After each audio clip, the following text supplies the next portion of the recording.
عقیدے اور عمل کی بنیاد پر اللہ تعالیٰ یہ فیصلہ کرے کہ کس نے انصاف کے ساتھ زندگی گزاری ہے اور کس نے ظلم کے ساتھ زندگی گزاری ہے، اور اس کے بعد پھر اللہ تعالیٰ یہ فیصلہ کرے گا کہ کس کو جنت میں جانا ہے، کس کو جہنم میں جانا ہے۔ کوئی انسان کیڑا نہیں بنے گا، کوئی انسان گدھا بندر نہیں بنے گا۔ انسان اگر مرا ہے تو انسان ہی اٹھے گا اور اس کو یہ یاد دلایا جائے گا، بلکہ اس کو یاد رہے گا کہ میں اپنی زندگی کیسے گزار کر آیا ہوں۔ تو ذرا تصور کریں کہ جب دونوں ورلڈ ویوز میں اتنا بڑا فرق ہے، زمین آسمان کا فرق ہے، تو کوئی آدمی یہ کیسے سوچ سکتا ہے کہ یار میں مرنے کے بعد اگر مجھے پتا چلا کہ اسلام غلط ہے اور ہندوازم صحیح ہے، پتا یہ کمپیریزن غلط ہے نا، کیونکہ مرنے کے بعد اکارڈنگ ٹو ہندو ریلیجن آپ کو پتا چل ہی نہیں سکتا اگر آپ کیڑے مکوڑے بن گئے کہ ہندوازم صحیح ہے یا غلط ہے، چونکہ کیڑے مکوڑے کے اندر وہ شعور نہیں ہوتا، جانور کے اندر وہ شعور نہیں ہوتا۔ تو دیکھیں شیطان نے ایک وسوسہ ڈالا، اور یہ وسوسہ کیوں آیا ہے؟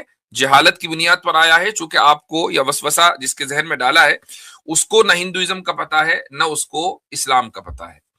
تو یہ چیز، اور اس موضوع پر میں نے کئی مرتبہ گفتگو بھی کی ہے کہ اگر واقعی کسی آدمی کو یہ لگتا ہے تو وہ دیکھے ہر مذہب میں کہ بنیادی جو چیزیں ہیں وہ کتنے کلیئرٹی کے ساتھ ہیں۔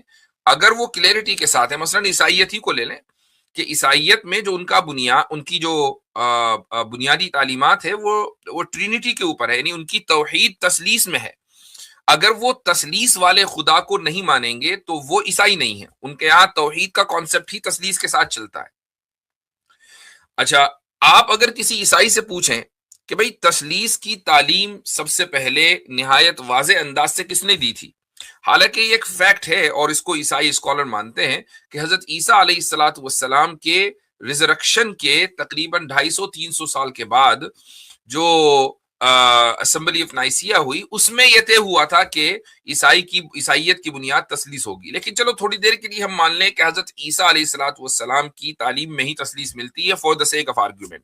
اگر ہم یہ مان لیں تو حضرت عیسیٰ سے پہلے حضرت موسیٰ نے، حضرت ابراہیم نے، حضرت یوسف نے، حضرت یعقوب نے اور حضرت نوح نے، حضرت آدم نے، کیا ان حضرات نے، حضرت لوط نے، کیا ان انبیاء علیہم الصلاۃ والسلام نے بھی تثلیث کی تعلیم دی ہے؟ اگر دی ہے تو عیسائی ثابت کریں کہ کہاں دی ہے۔ تو وہ خود یہ مانتے ہیں کہ حضرت عیسیٰ علیہ الصلاۃ والسلام نے تثلیث کی تعلیم دی، تو گویا کہ انسانیت کو حقیقی توحید، جو کہ ان کے مطابق حقیقی توحید ہے، اس کا پتہ ہی 2000 سال پہلے چلا ہے جب حضرت عیسیٰ علیہ الصلاۃ والسلام اس دنیا میں تشریف لائے۔ حضرت عیسیٰ علیہ الصلاۃ والسلام سے پہلے دنیا کو پتہ ہی نہیں تھا کہ توحید کیا ہے، جبکہ ہزاروں سال حضرت عیسیٰ علیہ الصلاۃ والسلام سے پہلے گزر چکے ہیں۔ تو یہ تو خدا کے اوپر اعتراض ہوگا نا کہ خدا نے انسانیت کو اس دنیا میں بھیجا اور یہ نہیں بتایا، اپنا تعارف نہیں کرایا کہ ایک ہونے کا کیا مطلب ہے، ایک ہونے کا مطلب 3 ہونا ہے، اور 3 ہونے کا مطلب ایک ہونا ہے، یا ایک ہونے کا مطلب ایک ہی ہونا ہے، یہ نہیں بتایا۔ تو دیکھیے کتنا بڑا فلا ہے عیسائیت میں۔ اب آپ اسلام کی کسی بھی عقیدے کو آپ اٹھا کر دیکھ لیں کہ اس عقیدے کے اندر بالکل کلیئرٹی ہے، کنسسٹنسی ہے۔ اگر آپ کو یہ چیزیں نہیں پتا ہوں گی تو پھر شیطان بہت آسانی کے ساتھ آپ کے ذہن میں وسوسہ ڈال سکتا ہے۔ اسلام میں، اور یہ بھی ایک چیز، ایک اصول میں آپ کو اور بتا دوں، یہ ذہن میں رکھنا چاہیے کہ کسی بھی تھیولوجیکل ایشو پر بات کرتے ہوئے، جب آپ تھیولوجی پر بات کریں گے، یعنی خدا کیا ہے، خدا ہے یا نہیں ہے، وہ کیسا ہے، وہ کون ہے، وہ کیا کرتا ہے، اس کی صفات کیا، اس کی کیریکٹرسٹکس کیا ہیں، جب آپ کسی بھی دین پر بات کریں گے تو دین کی بنیاد عقائد پر ہوتی ہے، احکام پر نہیں ہوتی ہے۔ یہ یاد رکھ لیجئے گا، یہ اصول ہے۔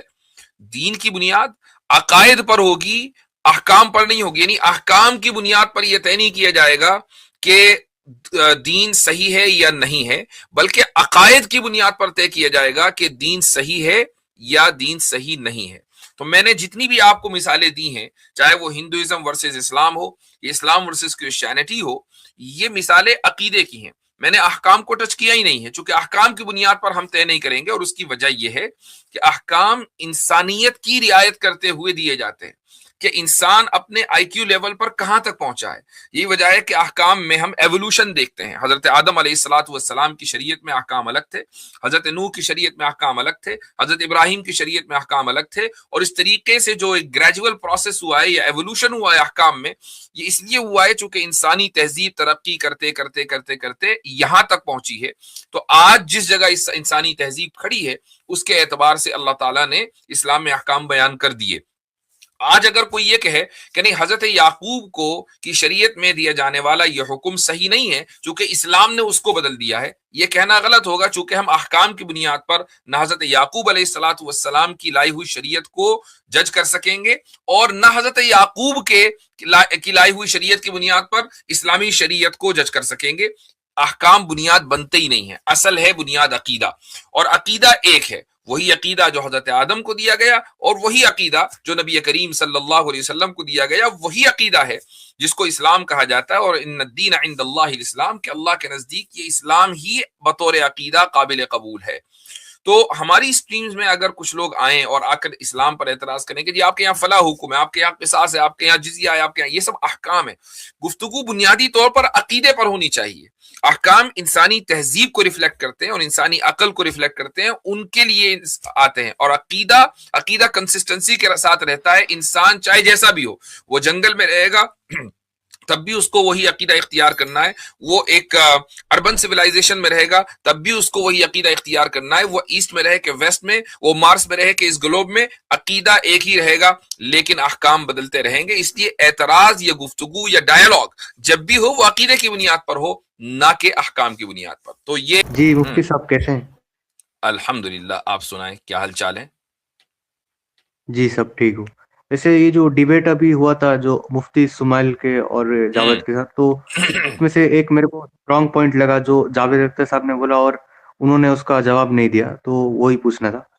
اچھا, تو انہوں نے ایک پوائنٹ یہ بولا تھا کہ جیسے سارے ریلیجن کبھی نہ کبھی آئے اور کبھی نہ کبھی گئے, ڈکلائن ہو گئے. تو یہ تو مطلب بہت ہی ویلڈ پوائنٹ ہے, کیونکہ ابھی تک جتنے بھی ریلیجن ہم نے دنیا میں دیکھے ہیں تو کبھی نہ کبھی ڈکلائن ہوئے ہی ہیں. تو آپ کو ایسا نہیں لگتا کہ اسلام کا بھی ایسا کبھی ٹائم آئے گا فیوچر میں, وہ بھی ڈکلائن میں جائے گا, پھر مطلب ختم ہوگا؟ کسی بھی ریلیجن کا ڈکلینشن اس وقت ہوا ہے جب وہ ریلیجن اپنی اصل سے ہٹ گیا. جیسے ہی وہ اپنی اصل سے ہٹا اس کا ڈکلائن شروع ہو گیا. ہمارا جو ورلڈ ویو ہے اور جو ہمارا دعویٰ ہے وہ یہ ہے کہ ان الدین عند اللہ الاسلام, کہ دین تو اللہ کے نزدیک اسلام ہی ہے. پہلے دن سے حضرت آدم سے دین یہی چلا آ رہا ہے. تو جب نبی آتے ہیں, پروفٹ آتے ہیں اور اللہ کا پیغام لے کر آتے ہیں تو لوگ مضبوط ہوتے ہیں. اس کے بعد نبی کی وفات ہو گئی اور ایک جنریشن, 2 جنریشن, 10 جنریشن آئیں اور انہوں نے اس اوریجنل پیغام کو تبدیل کر دیا, اور مثلا آئیڈل ورشپنگ شروع ہو گئی, اور کیا کیا شروع ہو گیا, شیطان کی پوجا شروع ہو گئی, یہ سب ہو گیا. تو اور کام وہ نام اپنا اور کام اپنا انہوں نے وہی باقی رکھا, یعنی اپنا نام وہی. مثلا حضرت موسیٰ علیہ الصلاۃ والسلام کے بعد بھی بہت سے انبیاء آئے لیکن بنو اسرائیل اپنی روش سے ہٹ گئے. حضرت عیسیٰ علیہ الصلاۃ والسلام کے 300 سال کے بعد جو ٹرینیٹی کا جو کانسیپٹ ہے وہ عیسائیت کے اندر داخل ہو گیا. تو مذہب جیسے ہی دین اپنی اصل سے ہٹا اس کا ڈکلینشن شروع ہوا. تو اسلام الحمدللہ اپنی اصل پر باقی ہے, اس میں کوئی تبدیلی نہیں ہے. بہت لوگ اس کو تبدیل کرنے کی کوشش کرتے ہیں, لیکن ایک حدیث میں آپ کے سامنے رکھتا ہوں.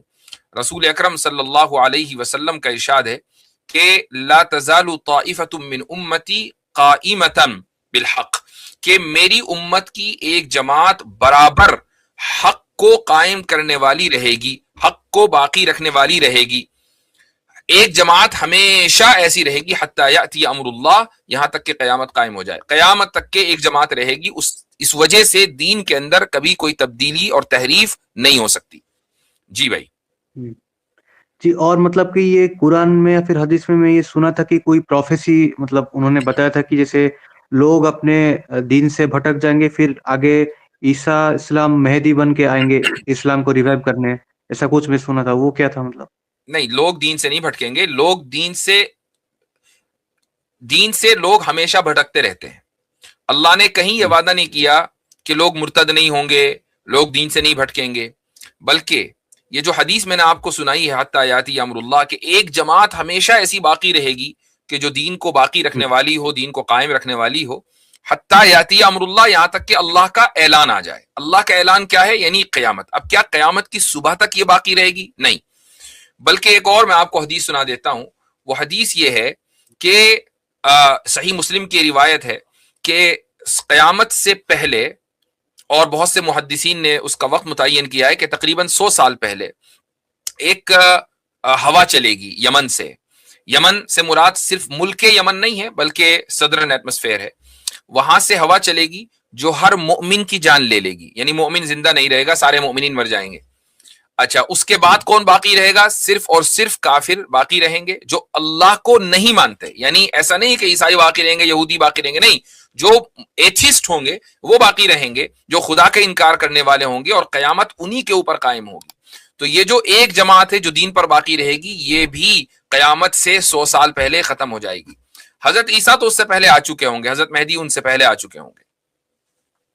اچھا، تو مہدی کا آنے کا اصلی پرپوز کیا ہے؟ مطلب اسلام میں ایک اور ایک کانسیپٹ ہے جو ایک حدیث اس کانسیپٹ کو اسٹیبلش کرتی ہے. وہ حدیث ہے کہ اللہ تعالیٰ ہر 100 سال میں ایک ایسے شخص کو یا ایک ایسی جماعت کو بھیجتا ہے کہ جو دین کو ریوائیو کرتی ہے. من یجدد لہا امر دینہا، یہ حدیث کے الفاظ ہیں، جو دین کو ریوائیو کرتی ہے. یعنی بہت سی باتیں دین کی لوگ بھلا دیتے ہیں، اس کے اوپر عمل نہیں کرتے. تو کچھ لوگ آتے ہیں یا کوئی شخص آتا ہے 100 سال کے آس پاس، اور وہ ان بھولی ہوئی باتوں کو لوگوں کو یاد دلاتا ہے کہ دیکھو یہ قرآن میں لکھا ہے، یہ حدیث میں لکھا ہے، یہ سیرت میں لکھا ہے، تو تم اس پر عمل کرو. یہی وجہ ہے کہ دین اپنی اصل پر ہمیشہ باقی رہتا ہے. تو مہدی رضی اللہ عنہ بھی دراصل مجددین کے سلسلے کی ایک کڑی ہوں گے کہ لوگ کچھ چیزوں کو بھول چکے ہوں گے، مہدی آئیں گے، ان کو ریوائیو کریں گے، اور پھر اس کے بعد ایک جنگ ہوگی، اس میں مہدی مسلمانوں کو لیڈ کریں گے. اس کے بعد حضرت عیسیٰ علیہ الصلوۃ والسلام آئیں گے، دجال کا خاتمہ کریں گے.